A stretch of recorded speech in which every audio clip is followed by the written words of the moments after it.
그러면은 저희가 시계 방향으로 대합을 한번 돌도록 하겠습니다. 상계도사 사생자배시야 본사 서가모니배 서가모니배 서가모니배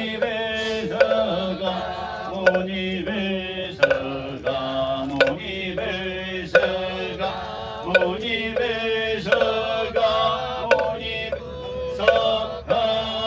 서가모니배 서가모니배 서가모니배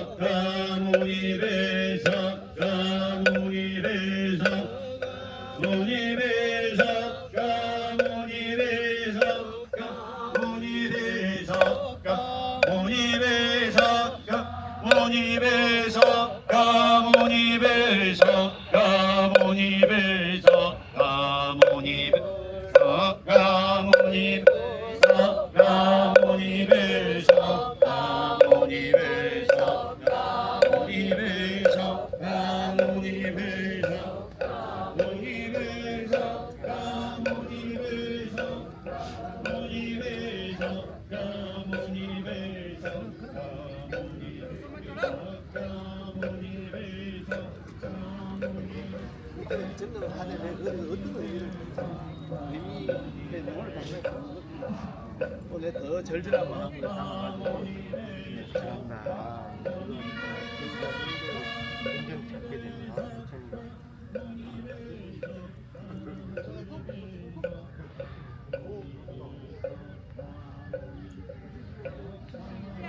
나오는 거 이것도 하나 찍어요.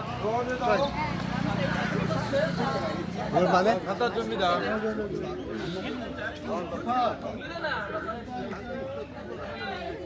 안녕하세요.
저희가 지금까지 성한 아슈카 석주를 본 적이 없을 거예요.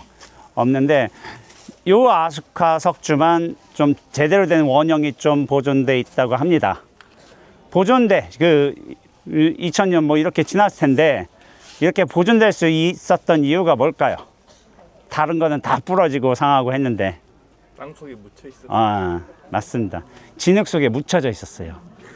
그렇기 때문에 진흙 속에서 영향을 받지 않았기 때문에, 그리고 또 이슬람, 그 몹솔놈들, 이슬람 세력들한테 이제 보이지 않았기 때문에, 그래도 제일 크게 웅장하게 이게 한 13m 된다고 해요. 근데 더 커 보이긴 한데, 내가 볼 때는 더 커 보이는데 13m 원형으로 제일 잘 보존돼 있고, 근데 이제 기존의 아쇼카 석주와 조금 다른 것이 어떤 명문 같은 게 별로 없다고 해요. 여기에 명문, 이건 아쇼카 왕이 세웠다, 여기는 무슨 장소다, 그런 명문이 없고, 그리고 무늬가 좀 없다고 해요. 기존의 아쇼카 석주는 무늬도 좀 화려하고, 그래가지고 어떤 학자들 같은 경우에 이게 아쇼카 왕이 세운 석주가 아니라 어떤 아쇼카 왕이 창조를 했던 그 원형의 탑이 아닐까, 원형의 석주가 아닐까, 그런 예상을 하는 학자들도 있습니다. 어찌했든 간에 아까 전에 또 이제 디팍 가이드가 우리 올 적에 이쪽 아래에도 또 석주가 하나 또 있다고 하대요. 그렇게 말은 그렇게 했어. 발굴이 안 돼서 그런지 몰라도. 그래서 한 개뿐만 아니라 몇 개가 세워질 수도 있죠. 여기는 이제 대림정사라는 곳이고, 아쇼카 왕이 여기다 이제 성지로 이렇게 하면서 이렇게 석주를 세웠는데, 그와 관련된 이야기는 좀 이따 우리가 기도를 하면서 또 법문 시간에 한번 알아보도록 하겠습니다. 예, 잠시 좀 구경하시고요. 그리고 저 사진 찍을 분 찍으시고 법문 장소로, 기도 장소로 이동하시면 되겠습니다.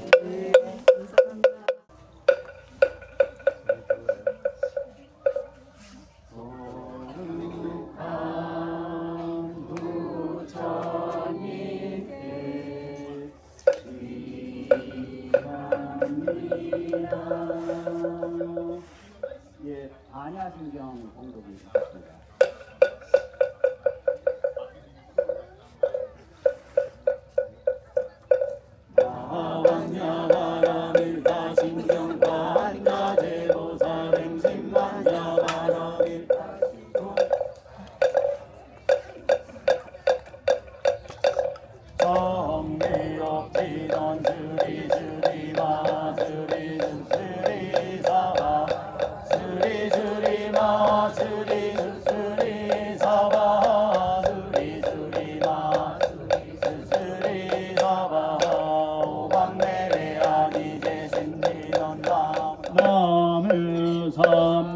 삼계소사 사생자들 시야본사 서가모니베 서가모니베 서가모니베 서가모니베 서가모니베 서가모니베 서가모니베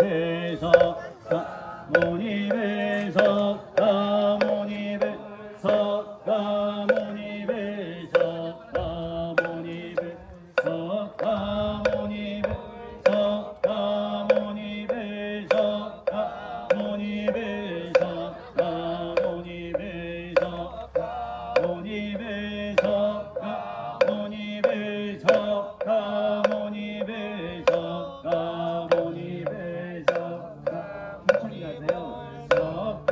서가모니베 서가모니베 서가모니베 서가모니베. 잠시 법문에 앞서서 잠시 입정이 있겠습니다.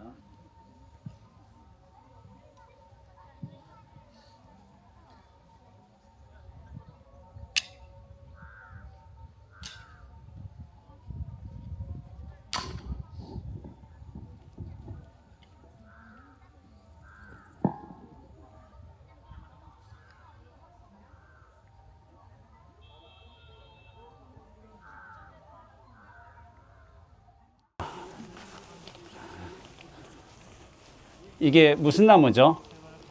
망고나무인가 뭔지는 모르겠지만은 저희가 지금 나무 그늘 아래서 좌정을 했어요.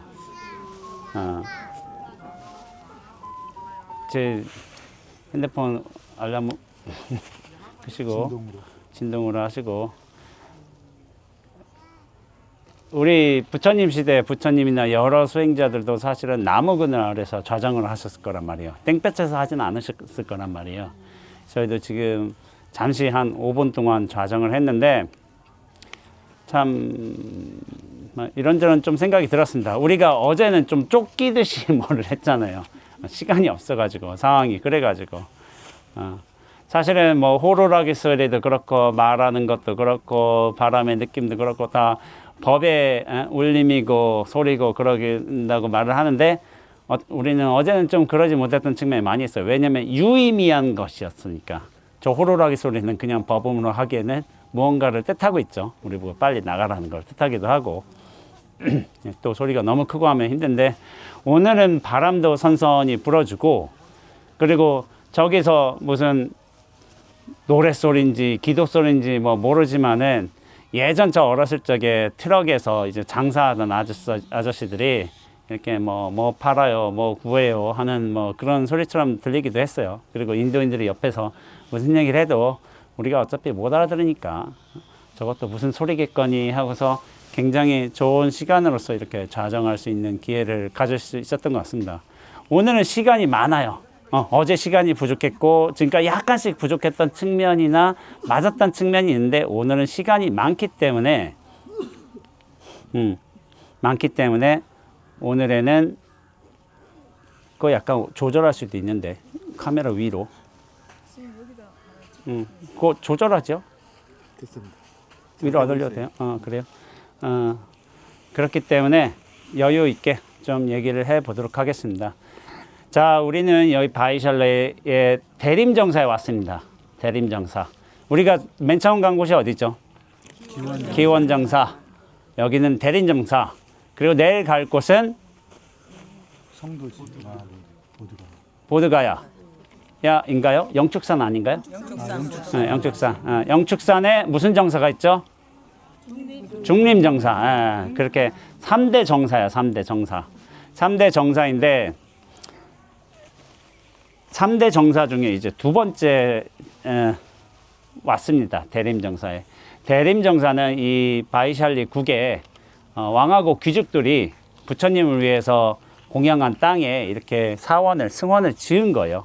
지어가지고 뭐 기원정사만큼 크지는 않지만은 그래도 부처님께서 여기에서 굉장히 의미 깊은 시간을 많이 보내셨어요. 그리고 이 대림정사가 부처님이 반열반을 선포하신 후 마지막 안거지였습니다.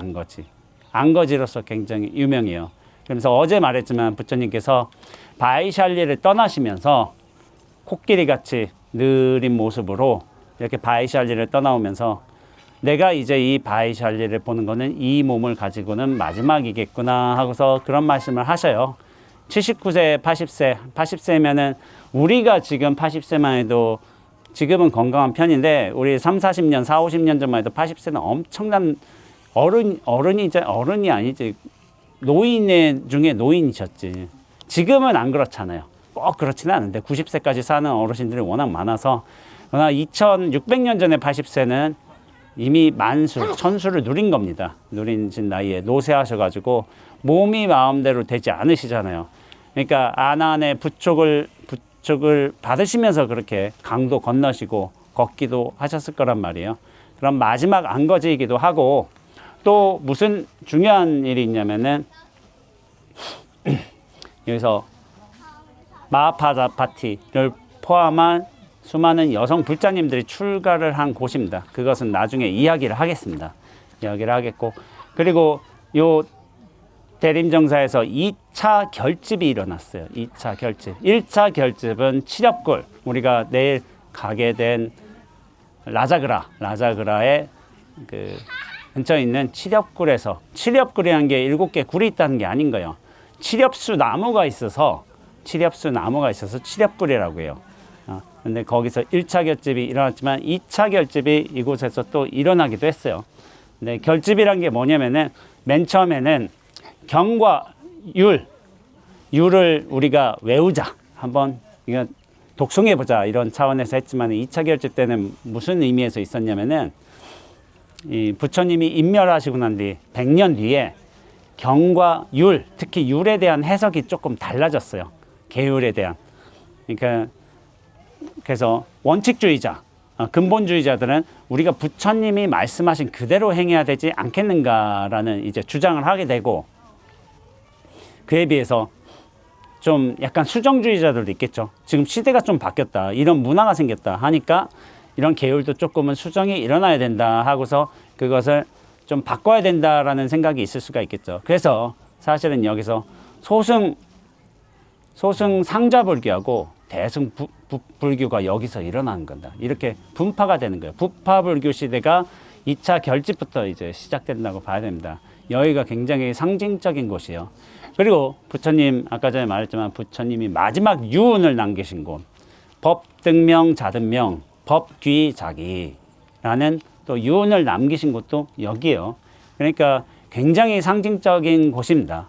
상징적인 곳이고, 부처님이 여기서 안거를 이제 마지막 안거를 나셨는데 이곳은 아까 전에 저 뒷박 가이드가 얘기를 했지만은 굉장히 그 2600년 전에 부유한 곳이었어요. 상업이 굉장히 발달해 가지고 잘 사는 사람들이 많이 있었습니다. 많이 있었기 때문에 승원도 보시를 할 수가 있었던 거예요. 있었는데 승원을 보시를 할 적에 보통은 스님들이 탁발을 나가잖아요. 근데 여기서는 탁발을 나가지 않았습니다. 스님들이 탁발을 어느 이제 장소에다가 스님들이 발효를 일렬로 딱 놓으면은 그 부유하기 때문에 먹을 게 넘치기 때문에 사람들이 와서 이렇게 갖다 놨다는 거예요. 갖다 놨다는 거. 그렇게 해서 충분히 먹을 게 충분히 하게 있었다. 부유 좀 넉넉하게 지낼 수 있었다는 것으로 알고 있고, 또 그런 탁발과 관련해서 또 약간 신기한 일 또 벌어졌던 곳이기도 합니다. 뭐냐면은 부처님도 탁발을 하실 거 아니에요. 제일 앞장서서 탁발을 하시겠지만은, 그러면은 언젠가 이제 누군가가 부처님의 발효를 좀 이제 중간에 이렇게 놨나 봐요. 근데 발효가 뭐 부처님 발효가 얼만큼 고귀한 발효가 됐는지 모르겠지만 발효를 섞어놨으니까 보통 사람은 구분을 못 하잖아요. 근데 무슨 일이 있었냐면은 원숭이 한 마리가 부처님 발효를 찾아내가지고 요 나무 꼭다기에 올라가지고 꿀을 따가지고 발효에다 공양을 올렸다는 그런 이야기가 있어요. 그래서 원후 복밀터라고 있습니다. 요 아마 어딘가 근처에 있을 거예요. 원숭이가 복밀, 봉헌했다. 밀, 꿀밀자, 꿀을 봉헌했다 해가지고 그런 게 있어요. 그래서 뭐 어떤 분들께서는 뭐 여기서 그것을 재현하기 위해서 꿀 조금씩 사서 빵에다 찔러 먹고 짜먹고 하는 일도 이렇게 본 것 같기도 합니다. 그렇지만은 이렇게 원숭이가 참 부처님 발효를 찾아서 또 이제 꿀을 공양한 거 참 신기한 일이죠. 신기한 일인데 어제 좀 그 생각이 들더라고요. 우리가 저 기원정사에도 갔을 때 원숭이들이 좀 살고 있잖아요. 여기 원숭이들이 좀 여기는 없지만은 있는 데가 있단 말이에요. 근데 꿀 하나의 공덕이 클 수가 있어요. 수자타 마을의 수자타 여인의 그 우유죽, 유미죽, 그 한 그릇이 정말 커요. 지금 수자타 마을 가보세요. 엄청나게 발전되어 있습니다. 엄청나게 크게는 발전되어 있지 않다 하더라도 그 수자타 여인의 유미죽 공양한 게 영향이 커가지고 학교도 세워지고 건물도 세워지고 수많은 자선 봉사 단체들이 거기 수자타 마을을 엄청나게 발전시키고 있어요. 그러니까 수자타 여인이 2600년 전에 어떻게 보면 별거 아닐 수 있는 그 유미죽 한 그릇을 공양한 공덕이 지금까지 크게 이어지고 있다는 거. 그래서 원숭이도 꿀을 이제 공양을 올렸다는 거, 이게 신기한 일이지만은 근데 중요한 게 있어요. 깨달을 분한테 해야 공양이 커요. 부처님한테 망고 했대잖아, 정원사가. 이렇게. 그러니까 망고를 딱 땅에 심으니까 망고가 커가지고 그 자리에서 망고 그늘이 만들어지고서 천불화연의 이제 기적이 이루어졌잖아요. 그만큼 큰 분, 정말 크신 분들한테 해주는 그런 공덕이 참 큰 거예요. 큰 것이기도 하고. 그래요. 그래서 우리가 바이샬리라는 이 곳에 찾아와서 기도도 하고 했지만은 여기서 가장 중요한 일은 여성이 출가한 곳, 여성이 출가를 부처님께서 허락하신 곳, 허락하신 곳이 이 바이샬리예요. 부처님은 누구한테 키워졌죠? 이모 마하파자파티, 양모가 되는 거죠. 이모인데 양모가 돼요. 근데 부처님이 출가하시고 나서 20년 뒤에 정반왕께서 돌아가십니다. 정반왕께서 돌아가셔요.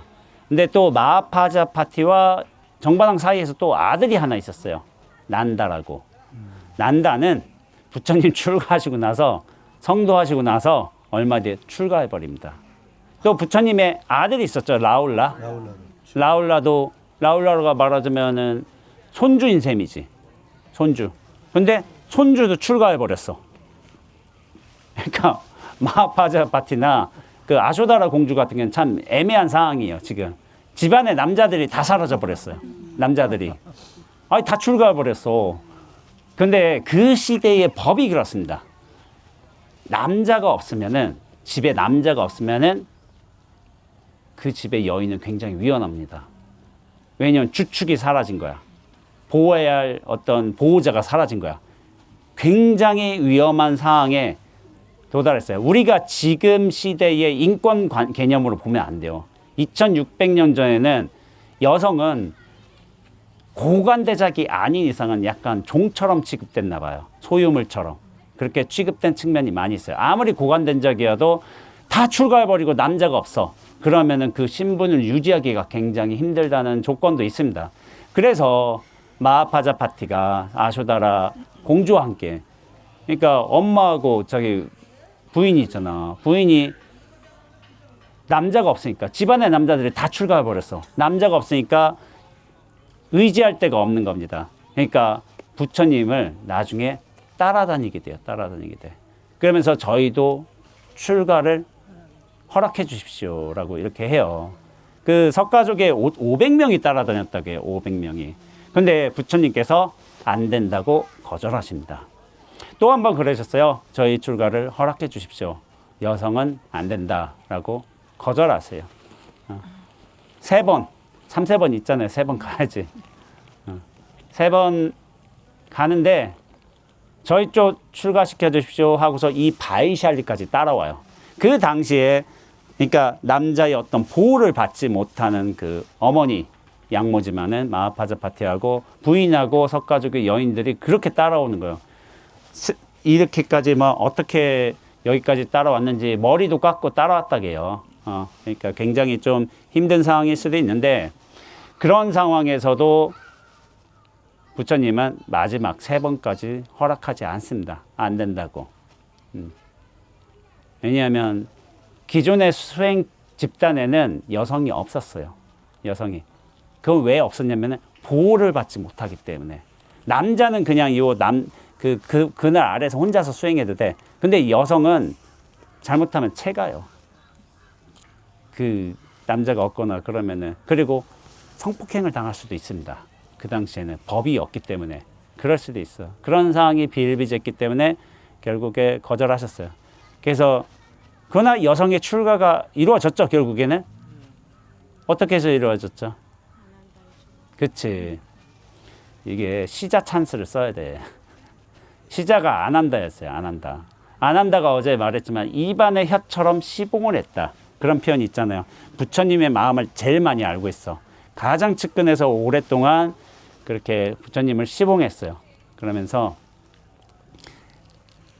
아난다가 이렇게 물었어요. 부처님, 여성은 출가해 수행하면 성불하지 못합니까? 하니까 부처님께서 여성도 할 수 있다. 근데 왜 여성의 출가는 허락치 않으시는 겁니까? 그렇게 말하는 거예요. 최측근이 말하면 좀 달라요. 그러니까 그런 것도 있어요. 그래서 마하파자파티 이모가 어떻게 부처님을 키우고 어떻게 아꼈으며 어떤 관계였고 지금까지 어떻게 부처님을 보좌해 왔고 얼마나 기도해 왔고 이 세세한 내용들을 다 말해요. 이 마하파자파티 이모님께서 이렇게 출가하지 않으신다면 도대체 어디에 의탁해서 이렇게 삶을 살아가시겠습니까? 부처님이 허락해 주셔야 합니다라고 하니까 부처님께서 곰곰이 생각하시다가 마지막에는 그래 네 말이 맞다 하고서 처음으로 여성의 출가를 허락한 곳 이곳이 바로 이제 바이샬리라는 곳입니다. 그렇게 살았어요. 근데 그 당시에는 굉장히 혁신적인 일이었어요. 2600년 전에 동등한 수행자로서 인정을 해준다는 것 자체가 그게 굉장히 없던 일이었기 때문에. 그렇다면 그때 여성 수행자들이 과연 동등하게 살았을까? 그러진 못했을 거예요, 분명히. 그 당시에 아무래도 남자 수행자 비구들이 중심으로 해서 살았고 그 옆에 비구니들이 좀 같이 살았을 가능성이 클 거라고 저는 생각하고 있습니다. 왜냐하면 비구들의 보호를 받아야 돼. 승원 내에 있어야지만 보호를 받지. 여성이 비구니가 혼자서 망부나무 아래에서 정진하면은 험한 일 당합니다. 그 시대에는 야만의 시대이기 때문에 그런 일이 있었어요. 그렇기 때문에 결국에는 여성이 그런 방식으로 해서 출가를 했습니다. 근데 부처님이 단 8개의 어떤 단서를 주게 돼요. 단서. 반드시 8개의 사항을 지켜야 된다. 이게 비구니 팔경법이라고 해요. 팔경법. 팔경법인데 그런 말 들어보셨나 모르겠는데 팔순 비구니라도 10세 된 갓 젊은 비구한테 삼배를 해야 된다. 그런 말이 있어요. 팔순이 된 비구니라고 해도 그런 비구한테 삼배를 해야 된다고 해요. 그리고 또 무슨 일이 있냐면은 비구니는 절대로 비에게 비난을 하거나 욕을 해서는 안 된다. 이렇게 하고 어떤 잘못된 일에 관해서 지적을 할 수도 있잖아요. 선배가 지적을 할 수 있는데 비구는 비구니를 지적할 수 있어도 비구니는 비구를 절대로 지적하지 못한다. 항상 예경해야 된다. 그런 조항을 달게 돼요. 조항을. 그거를 받아들인다면은 출가를 허락하겠다라고 이렇게 단서를 달게 되는 거예요. 지금 시대의 개념과 보면 맞지가 않죠. 맞지가 않아요. 않아가지고 근데 그건 2600년 전 시대 상황을 항상 생각해 봐야 돼요. 그 시대엔 그게 굉장한 파격이었어요. 근데 그 시대 조건을 완전히 무시할 수는 없는 거잖아요. 그러니까 그런 팔경이라는 계율이 나왔고 또 비구니 스님들은 지켜야 할 계율이 훨씬 많습니다. 우리가 250개 계율이 있다고 하는데 비구니는 100여 개 정도가 많아요. 350개가 더 있어요. 100여 개가 더 있어 350개를 지켜야 됩니다. 그런 게 있어가지고 근데 지금 제가 시대를 생각해 보면은 우리는 굉장히 남녀 평등의 시대를 그런 거 교육을 받으면서 잘 살아왔잖아요. 지금 시대는 어떨까요? 비구니 스님들이 비구 스님한테 삼배를 할까요? 네? 하긴 해요. 하긴 해요. 근데 구체적으로 얘기하자면 개인적인 만남에서 하지는 않아요. 그런데 우리가 의례를 집전할 때는 부처님 법이기 때문에 삼배를 해야 될 때가 반드시 있습니다. 의례 형식 따라서. 그러면은 그때는 반드시 합니다. 그러나 개인적인 만남에서는 그렇게 하진 않아요. 저도 도반 스님들이나 저 비구니 스님들 만나면은 삼배를 같이 합니다. 같은 승납대라면은 비슷한 승납. 근데 저하고 한 15년 차이 난다. 한다면은 삼배는 받습니다. 15년 차이 나면 삼배는 받아요. 그게 이제 그이들이 그렇게 배웠어요. 배웠고 이제 15년, 20년 가까이 차이 이제 막 출가했다 한다면 동급은 아니에요. 제가 훨씬 선배로 들어가요. 선배로 들어가고 저도 사실은 20년 이상의 선배 스님들이나 그런 분들에게 인사를 드려요. 그분들께서 같이 인사하시는 측면도 있지만은 저도 예전에 모시던 허담 서원장 스님이라든지 여러 어른 스님들한테 가사수하고서 선배 드립니다. 그렇게 하는 게 예의에 맞아요.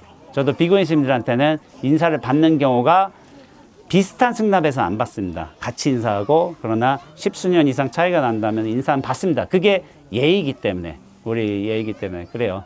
근데 제가 이거 좀 농담 겸 좀 재밌는 이야기를 한번 해볼까요? 사르나트에서 있었던 일이에요. 사르나트. 지금 사르나트를 우리가 마지막 회양지로 이렇게 하고 있지만은 제가 이 비구니 팔경법에 관한 진짜 이런 상황이 있구나 하는 걸 처음 봤어요. 그때 팔순 노비구니 스님을 봤어요. 근데 그 당시에 사르나트에 어떤 젊은 스님은 아니고 그 당시에는 젊은 스님은 아니었어요. 제가 20대에 본 지금부터 20년 전에 40 후반은 젊은 나이가 아니에요. 지금은 좀 젊은 나이가 되는지 모르겠지만 그때 저와 비슷한 어떤 세납이나 승납의 어떤 비구 스님이 오셨어. 사르나트 녹야원에서 같이 기도했어. 근데 옆에 비구니 스님이 비구 스님을 보고 그 바닥에 앉아서 바로 삼배를 하더라고. 근데 그 비구 스님이 딱 서서 인사를 받고 있어요. 저는 굉장히 좀 놀랐어요. 이런 광경을 처음 봤기 때문에.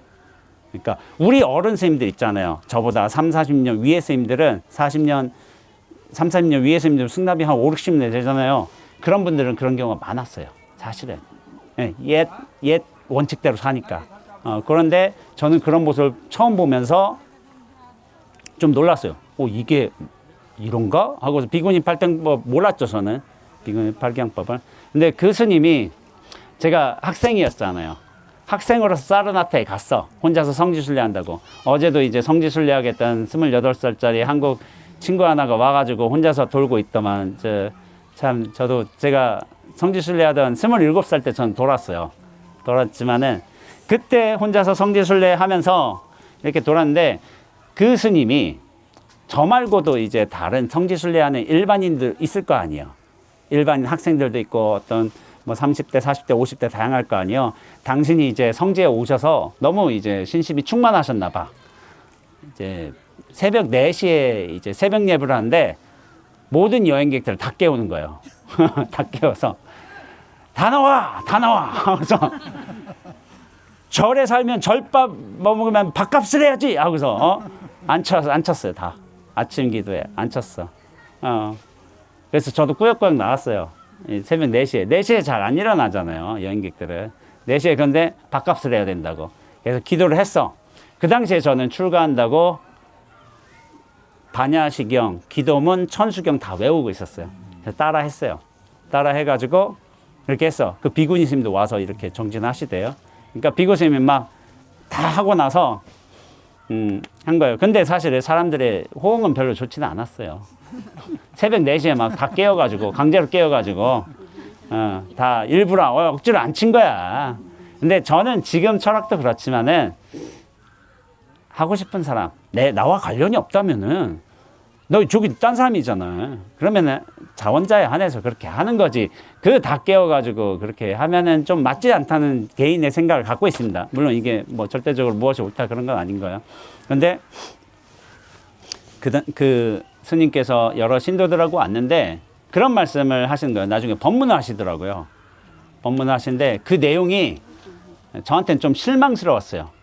왜 실망스러웠었냐면은 불교가 가장 뛰어난 종교다, 위대한 종교다를 말씀하시면서 기독교는 얼마나 형편없는 종교인가를 얘기하기 위해서 그 근거를 댄 게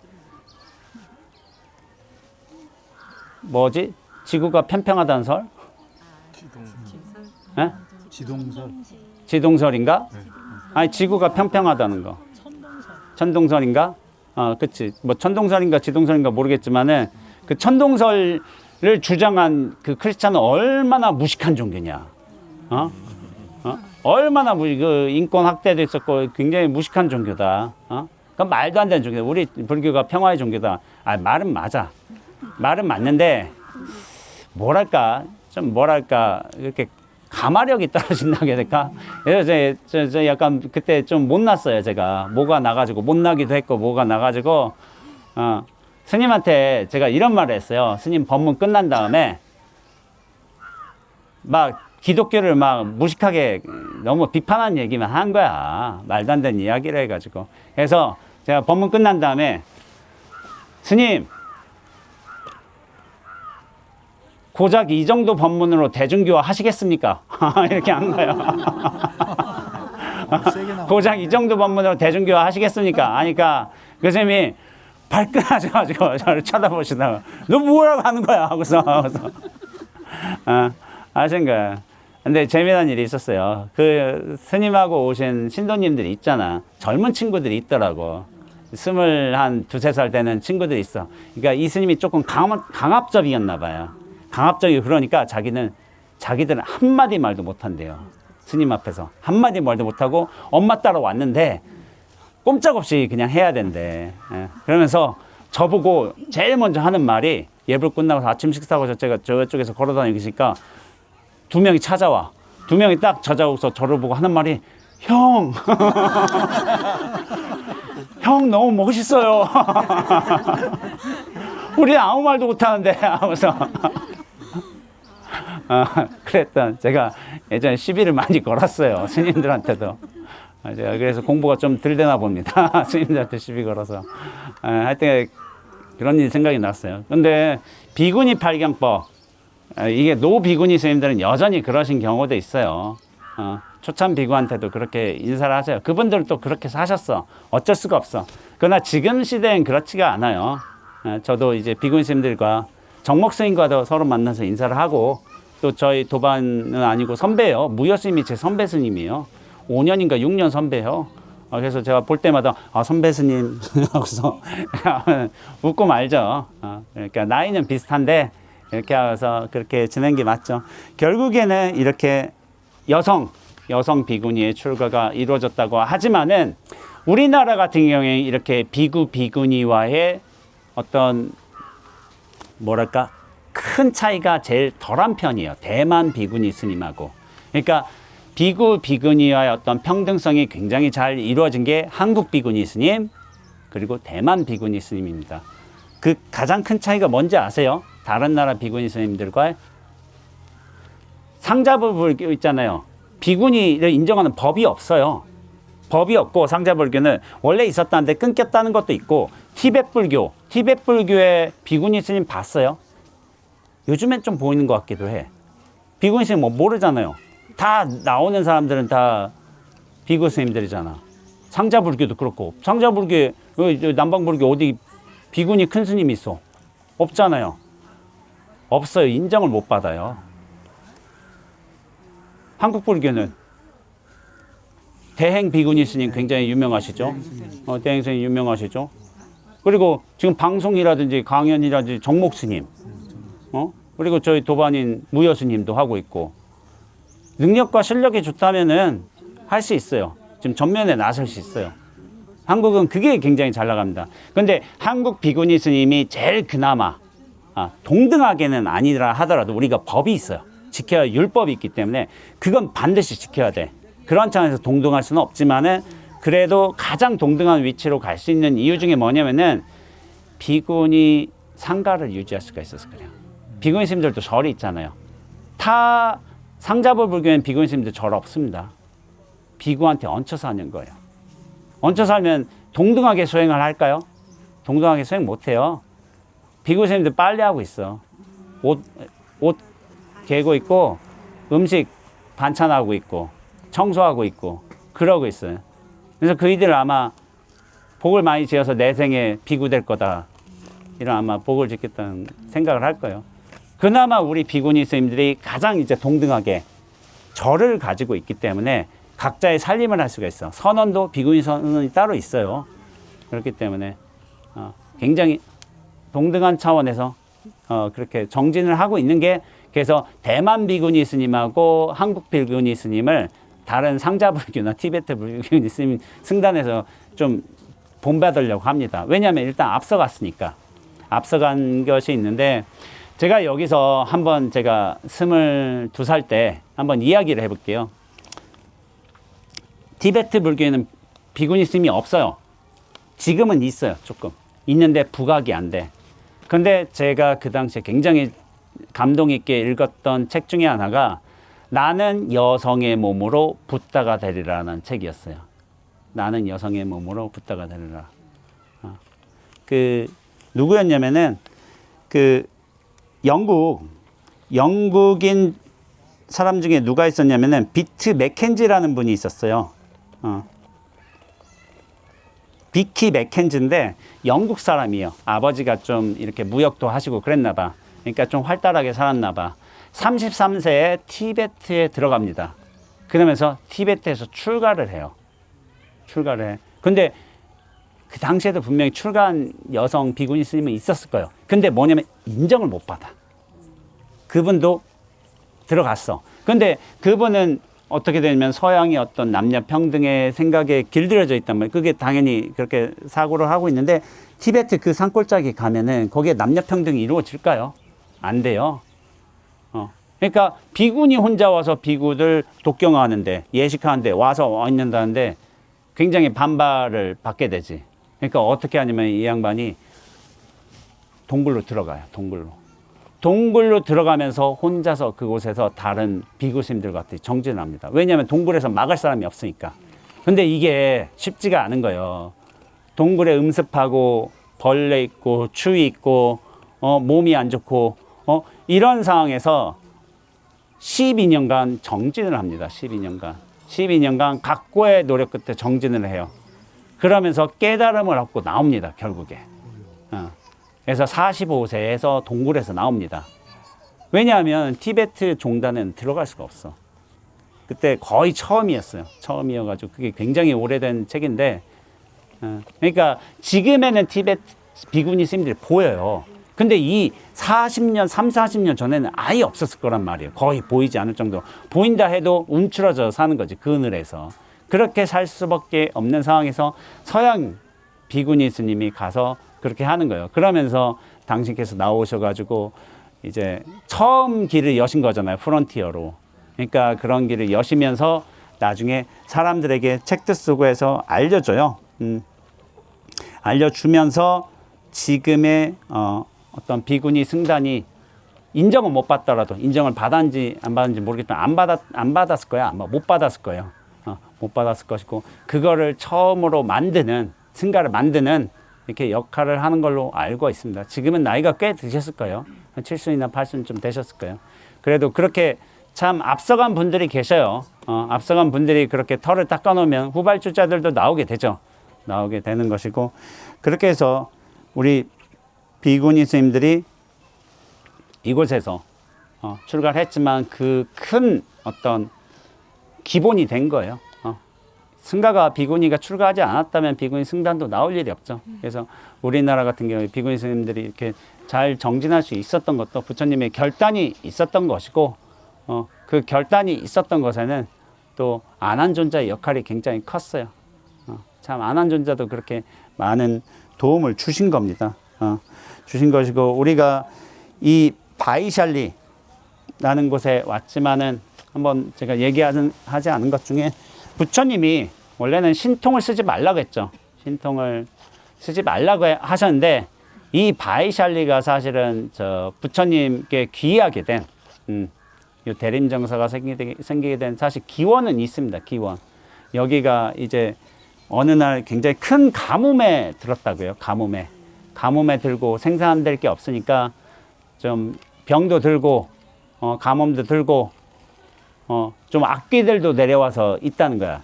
그 당시에는 악귀들도 있었겠죠. 그런 개념도 있었으니까. 그러니까 어떻게 하냐면 이 바이샬리 부족인들이 저 빈비사라 왕한테 라자그라 왕사성의 빈비사라 왕한테 부처님이 여기 한번 와주시면 안 될까요? 라고 이렇게 요청을 하게 돼요. 이곳에 한번 와주시면은 저희가 법문도 듣고 해서 좀 뭔가 해결도 될 수 있을 것 같습니다 하니까 빈비사라 왕이 그거를 이제 받아들여 가지고 부처님을 모시고서 이곳까지 오게 됩니다. 근데 겐지스 강을 지나면서부터 무슨 일이 있었냐면은 얘가 가뭄에 몇 년 동안 가뭄에 허덕였나 봐요. 부처님이 폭풍우와 함께 같이 옵니다. 비구름과 폭풍우와 함께 같이 와. 그러니까 3일 동안 비가 내렸대요. 3일 동안 비가 내려서 완전히 먼지들이 다 씻겨 나가고 그런 일이 벌어졌다고요. 근데 부처님이 여기 들어오기 전에 먼저 안한존자에게 경을 따로 알려줘요. 그 경이 뭐냐면은 라따나경, 수호경 아니면 보배경이라고 합니다. 라따나경. 이제 상자불기에 있는 경이요. 그 경을 알려주면서 어떻게 하냐면은 아나니 네가 먼저 가서 이 경을 읊으면서 밥에다 물을 넣고서 이제 물을 넣고서 마을에다 뿌리라고 했어요. 뿌리라고 하니까 그 마을에 있던 악귀들이 다 쫓겨났답니다. 이 경의 힘으로써 보배경, 수호경이라기도 하고 그렇게 해요. 그러니까 역병하고 아기들 뭐 이런 거 다 상황이 있었는데 그렇게 안 하니 먼저 길을 깔아. 그 다음에 나중에 부처님이 오시게 돼요. 부처님이 오시니까 부처님만 오시는 게 아닌 거예요. 천상의 신들까지 같이 옵니다. 부처님은 혼자 오지 않아요. 폭풍도 같이 오고, 다 이제 천상의 신들, 가족들까지 싹 다 오는 거야. 그러니까 나중에 부처님이 이곳에서 법문을 하시니까 결국에는 이제 모든 천상의 신들하고 함께 와서 그 법문을 들으면서 이 도시가 장엄해진 거예요. 장엄해지고서 법이 펼쳐지고 있으니까 귀족들이, 이 왕족들이 이렇게 공양을 낼 수가 있었던 거죠. 그런 사항이 있어요. 그래서 참 부처님이 맨 처음에 신통을 그렇게 부정하셨지만은 당신은 신통 쓰셨어요. 당신만 하고 나 빼고 하지 마. 나는 괜찮아. 너들은 욕망이 있어서 안 돼. 난 욕망을 떠난 적이기 때문에 해도 돼. 해가지고 그러니까 여기도 신통 썼고 라자가라도 이제 코끼리 신통을 또 쓰셨잖아요. 코끼리가 이렇게 무릎 꿇고서 이렇게 하고 또 신통 여러 군데 쓰셨지. 저 상카시아도 이렇게 계단 타고 내려오시고 원숭이도 신통까지는 아니더라도 좀 뭐 굉장한 이야기죠. 기원정사도 좀 뭐 그런 일이 있고 이런 일 저런 일 다 있어요. 그런 게 있는데 여기서 제가 마지막으로 하나의 경우 이야기 해보려고 합니다. 여기 유명한 분이 한 분이 부처님한테 망고동산을 공양을 내셨어요. 누군지 아세요? 암브라팔리라고, 암브라팔리라는 여자분이에요. 근데 이분의 직업이 뭘까요? 기녀?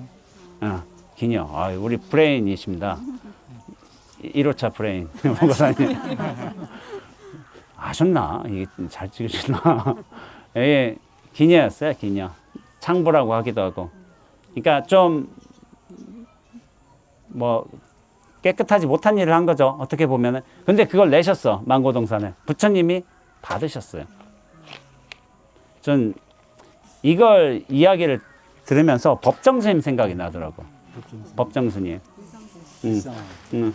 법정스님 길상사가 원래 뭐였죠? 요정 고급 술집. 정치인. 요정 가보니까 요정 할 만한 데 있더라고요. 딱 해가지고 여기 올라가지고 딱 해가지고 예전 뭐 이런 게 있잖아요. 예전에 전화 받을 적에 뭐지? 성북동. 이제 성북동입니다 하고서 이렇게 전화 받잖아요. 이렇게 해가지고 뭐 증산면입니다 하고 안 받잖아요. 성북동입니다 하고서 용산입니다 하고서 이렇게 전화 받는데 그런 게 있는데 하여튼 그런 데더라고. 근데 제가 재미난 얘기 알려줄까요? 아마 모를 거예요. 그 법정스님이 받았잖아요. 법정스님이 첫 대상자가 아니었습니다. 사실은 법정이 세 번째였어요. 큰 스님 두 분한테 먼저 갔었어요. 근데 첫 번째 큰 스님 거절하시고 두 번째 큰 스님 거절하신 거예요. 세 번째 스님이 법정 스님이셨어요. 근데 첫 번째 스님이 왜 거절하셨을까? 요정이어서 그래요. 네, 요정이어서.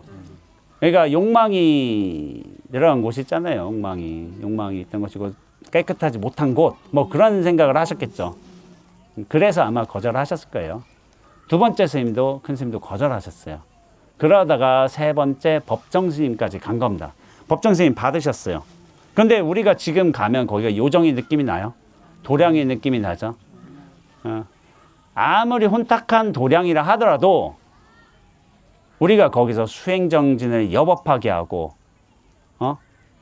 기도를 열심히 하고 한다면은 법의 힘으로써 옛토도 정토로 바꿀 수가 있습니다. 그 요정이고 술집일 수도 있어. 창녀촌일 수도 있고. 그러나 그것을 옛토에서 정토로 바꾸는 것은 법의 힘이에요. 법의 힘, 수행의 힘. 그것의 힘으로서 바꿀 수 있는데 이것의 이야기가 상징하는 바는 뭐냐면은 부처님께서도 망고동산을 받으셨잖아요. 창부한테 받았잖아. 그러면 이게 더러운 돈으로 받은 더러운 어떤 오염된 땅이라고 생각하실 수가 있는데 아니에요. 거기를 법의 힘으로써 정토로 만들면 돼요. 그것을 할 수 있는 것은 수행자입니다. 우리 수행자. 우리 수행자가 수행과 기도를 열심히 하면서 예토를 정토로 만들 수가 있어요. 법정 스님이 그게 요정이었냐 요정이 아니었냐 그게 중요한 게 아닌 거예요. 법정 스님은 그것을 정화할 수 있는, 그것을 훌륭한 사찰로 만들 수 있는 법력이 있으셨던 분이에요. 그렇기 때문에 지금에는 수많은 사람들이 오게 되는 기도처가 된 거예요. 정해진 의미의 땅은 없어요. 이 땅은 이렇고 이런 의미가 이렇고, 아무리 풍수가 안 좋은 곳이라 하더라도 그 땅에 누가 사느냐, 그 땅에서 무슨 일을 하느냐에 따라서 그 의미가 바뀌게 돼요. 사람의 원력하고 발언하고 행위하고 수행, 깨달음, 이게 그 모든 땅을 장엄하게 하는 겁니다. 장엄하게 하는 거. 부처님은 물론 깨달으신 분이었기 때문에 그 망고동산을 받았어도 승원으로 사용하면서 장엄하게 하실 수가 있었어요. 우리 시대에 법정스님 같으신 분도 아무리 요정을 받았어도 당신의 수행력으로서, 그리고 그것을 절로서 발전시키고 기도도량으로 만들겠다는 대중들의 원력이 함께 있었기 때문에 지금의 그런 멋진 장엄한 도량이 완성될 수 있는 겁니다. 그런 차원에서 고정된 의미로서의 어떤 대상이나 장소, 자리 이런 것은 없다. 내 수행의 힘으로써 정화시키겠다는 마음을 가진다면은 시절이나 상황이 중요한 게 아닌 거예요. 그 원력에 따라서 그 많은 의미가 새롭게 뒤바뀔 수도 있고 정화될 수도 있고 나중에 큰 의미를 차지할 수 있습니다. 그런 관점에서 우리 바이샬리에 와서 맨 처음에는 얘가 좀 오염된 땅이었겠지만은 그리고 망고동산이었겠지만은 장부가 이제 기증한, 그러나 여기 수많은 관광객들 아니 순례객들이 오게 되는 그 성지로 만들 수 있는 것은 결국 수행의 힘입니다. 결국에 우리가 수행과 정진을 열심히 해가면서 그것이 깨달음으로써 승화된다면은 우리가 그 모든 곳을 정토로 만들 수 있다는 것을 한번 되새겨 보면서 법문을 마치도록 하겠습니다.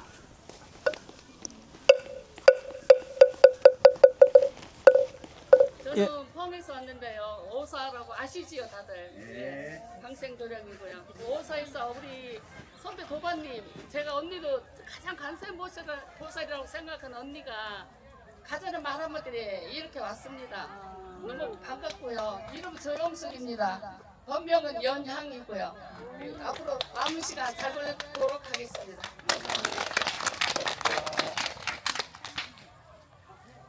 아닙니다. 아니 너무 이쁘고 신심 있게 여행을 해주셔서 저도 순간순간 감동을 참 많이 받고 서상현 고사님 포구를 탈 때 저도 같이 울컥거리기도 합니다. 근데 제가 원재 스님을 눈여겨봤던 것은 한 1년 반, 2년 전 했는데 원재 스님하고 한번 리또를 한번 계획을 해야 되겠다. 그래서 이게 우리가 작년부터 스님이 출가 20주년에 한번 하겠다. 고맙습니다. 잊지 마시고 부탁 사랑해주세요.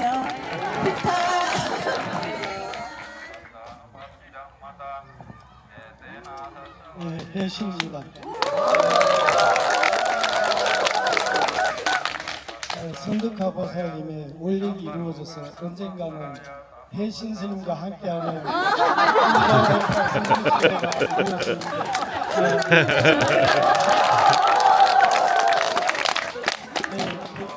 저도 원재 스님을 후회지만 되게 존경해서 원재 스님 프로그램에 그냥 순례자로 동참하게 되었습니다. 어쩌다가 이제 제 신분이 그러다 보니까 2호차 차장이 되어서 아침마다 제가 이렇게 집전도 하고 간혹 이렇게 안내도 하게 되었는데 여러분과 같이 그냥 저도 순례자로 동참하게 되었습니다. 저는 평소에 이제 망공스님 법문에도 있듯이 우리 시대에 불교가 쇠약해지면 안 된다. 그 당부를 유언으로 남기셨거든요. 그 책을 볼 때마다 제가 이렇게 작아진 모습에 너무 죄송하고 좀 그런 걸 많이 느꼈는데 원재 스님 보고 불교의 희망이 있구나 해서 이제 옆에서 좀 안 떨어지려고 이렇게 비변교도 따라오고 했는데 오늘 각자가 소개하는 걸 보니까 각자 자리에서 묵묵하게 자기 자리를 불자로서 지키고 있다는 그런 생각이 듭니다. 그래서 이번 생에 불교가 쇠락할 일은 없을 거다 이런 자신감을 가지고 있어서 저도 이제 편안히 정리를 할 수 있고 또 이렇게 불타의 행사가 발전이 되어서 많은 분들이 인도의 성지순례에 동참하게 되면 그 자리가 더 굳건하게 구축이 되어서 쇠락하지 않고 더 부처님 말씀이 빛나서 많은 이렇게 중생들에게 울려 퍼지게 되는 날이 오지 않겠나 그런 희망을 가져보는 시간이 되었습니다. 여러분 때문에 그 멋진 시간을 보내게 된 것 같습니다. 감사합니다. 지도부 부사수님 마무리. 예, 인도네팔 성지순례 이번에 이타의 행사와 함께 훈련을 하고 지도법사 하게 된 원제입니다.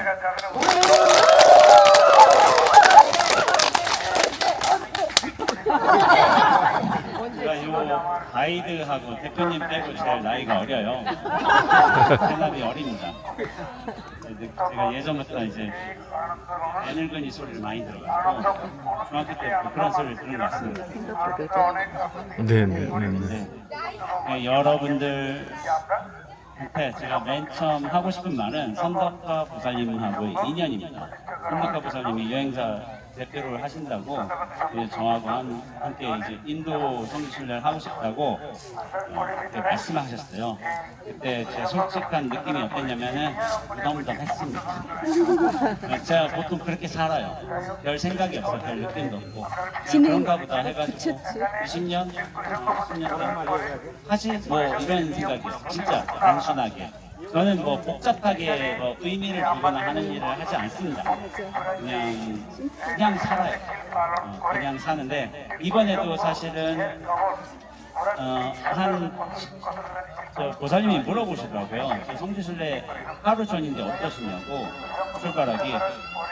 솔직히 말씀드려서 별 느낌이 없었어요. 별 느낌이 저는 없습니다. 원래 없어가지고 그냥 오게 되었습니다. 그냥 오게 됐는데.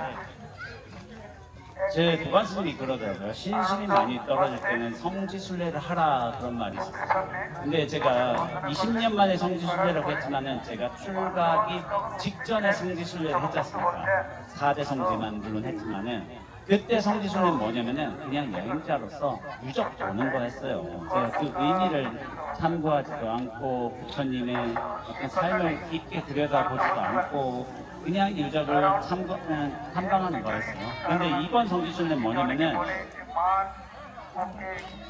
좀 달라요. 달리면서 하루 전에 조금 사실 그냥 별 느낌이 없다라고 하지만 뭔가 약간씩 두근거린 것 같더라고요. 왜 그러냐면은 제가 여기에 지도법사로 왔잖아요. 지도법사로. 그렇다면 제가 이 장소에 관해서 의미에 관해서 우리 삶의 어떤 순간순간에 관해서 우리 부처님이 보여주신 생각과 말씀이 우리한테 어떤 담화를 줄 것인가를 저는 준비를 해야 되잖아요. 준비를 하면서 그런 짜는 과정을 거치다 보니까 저도 공부를 하게 되는 거예요. 평상시 공부를 안 하는데. 그래서 공부를 하다 보니까 여기가 이런 의미가 있구나 하는 것을 알게 되었습니다. 저도 사실 몰랐어요. 공부하기 전에는. 그러면서 뭔가 약간의 두근거림이 있었지만 큰 건 없었습니다. 근데 뭐냐면은 이게 결국에는 겁의 힘인 것 같아요. 아까 전에 말씀드렸다시피 이 도량을 장엄하게 하는 것은 사실 불신의 힘입니다. 수행 정진하고자 하는 의지하고 노력과 그런 원력을 가진 사람들이 같이 모였을 적에 그 도량이 정화되고 또한 장엄되는 것이라고 저는 생각하고 있습니다. 근데 저 혼자 왔다면은 이 성지순례가 장엄해지지 못했을 거예요. 근데 여러분들하고 이렇게 같이 오니까 제가 지도법사의 어떤 사명도 있는 것이고 여러분들을 불법으로 잘 이끌어야 된다는 그런 소명의식도 있는 것이고 그리고 여러분들과 함께 그 원력을 같이 키우다 보니까 굉장히 좀 감격스러운 말들이 계속 이어지고 있습니다. 저희가 7성지 중에 4성지를 왔어요. 이미 바라나시까지만 포함한다면 8성지가 되는데 지금 절반에 딱 한 겁니다. 와가지고 근데 지금까지 큰 장애 없이 여러분들하고 굉장히 좀 좋은 시간들을 잘 보낸 것 같아요. 여러분들 얼굴도 뵙고 해가지고 그래서 어떻게 보면 제가 처음으로 성지순례 온 거예요. 제가 활동한 시간은 조금 되지만은 성지순례는 처음으로 왔는데 제가 준비하지 못하고 사실 선덕화보살님이 다 준비를 해주셨어요. 그리고 그 구체적인 어떤 상황의 논의는 서상현 보살이 좀 앞서서 모든 걸 다 해주셨습니다. 그분한테 맡기고 저는 법문만 준비했어요. 법문만 준비했어요. 그분의 도움이 있었기 때문에 이 신신대가 지금까지 전까지 이제 무사하게 무난하게 이어질 수 있다고 생각을 합니다. 좋은 분들, 이렇게 저를 모르시는 분들도 그렇게 계셨지만은 어쨌든 이렇게 제가 법사로서 이 자리에 참여하고 있고 그리고 그 성지순례가 의미를 끼치려거든 수행정진으로서 우리가 기도도 하고 있고 그리고 부처님의 남겨주신 말씀과 수행을 다시 한번 우리가 살펴보면서 짚어보면서 그것을 배우는 시간이기 때문에 그것들을 남은 좀 단시간 동안 안의 일정 동안은 차근차근 또 짚어가면서 우리가 그 의미를 잘 소화할 수만 있다면 이번 성지순례가 굉장히 뜻깊은 것이 될 거예요. 그리고 우리가 몇 년에 3년일지 4년일지 모르겠지만은 그 후에는 또다시 인도 성지순례 오겠죠. 그때 얼마나 많은 인원이 이렇게 참석하게 될지는 잘 모르겠습니다. 제가 내년부터 선언을 개원하고서 선언에 지도법사로서 선언장으로서 역할을 하게 됩니다. 그때부터 본격적인 제가 외부 활동이 시작이 되겠지만 지금은 외부 활동이 없는 건 아니고 제가 그냥 뒷방에 조용히 있습니다. 근데 이제 조용히 있는 건 아니고 여러 가지를 하고 있지만은 공식적인 이제 활동을 하겠지만은 그때도 여러분들 같이 함께 해주셔서 좋은 시간, 좋은 인연 해주셨으면 좋겠다는 말씀드리고 선덕화보살님 감사하고 서상현 보살님 감사하고 그리고 가장 감사드린 거는 제 옆에 계신 선배 스님 해신스님이십니다. 해신스님도 저희 선배 10년 정도 선배 스님이세요. 선배 스님이신데 항상 제 방송을 많이 봐주셨어요. 제 방송을 신청면도 봐주시고 이런저런 피드백도 해주시고 해가지고 선원생들이 사실은 보면 영상 많이 볼 것 같아서 안 봅니다.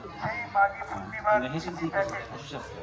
그래서 이런저런 조언들도 많이 해주시고 그래가지고 저는 스님 선원 살면서 스님과 가장 많이 이야기를 나눈 스님이 해신 스님이었어요.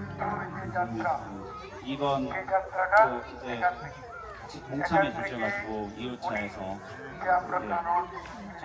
거기서 이끌어 주시는 역할을 진행해 주셔가지고 이번 성지순례가 굉장히 원만하게 흘러가는데 큰 힘을 주셔가지고 정말 굉장히 감사드린다는 말씀을 드리고 있고 선덕화보살님 여러 부처님들 감사드리고 우리 모두한테 감사한 일인 것 같습니다. 그리고 지금 별스럽지 않은 순간이지만은 어떻게 보면은 오후 3시 44분에 그늘이신 오후 바람이 살랑 부는 오후지만은 참으로 아름다운 순간이라는 생각이 듭니다. 예, 마치겠습니다. 언제스님 멋져요. 일어나서